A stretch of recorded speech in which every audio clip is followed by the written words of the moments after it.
গাছ থেকে আম পেড়ে আম মাখা খেতে কিন্তু বেশ ভালো লাগে, আমার তো খুব ভালো লাগে। তাই ভাইকে বলেছিলাম তুই গাছ থেকে একটুখানি আম পেড়ে আন, আজকে আমি আম মাখা খাবো আর তোমাদের সঙ্গে শেয়ার করবো।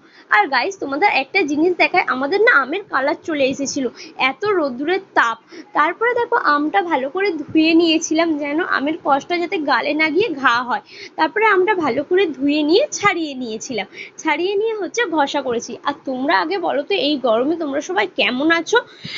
আর এই গরমে তোমরা প্রচুর প্রচুর পরিমাণে জল খাও, কারণ এই গরমে মানে টেকাই যাচ্ছে না, এইরকম এত পরিমাণে গরম পড়েছে কিন্তু।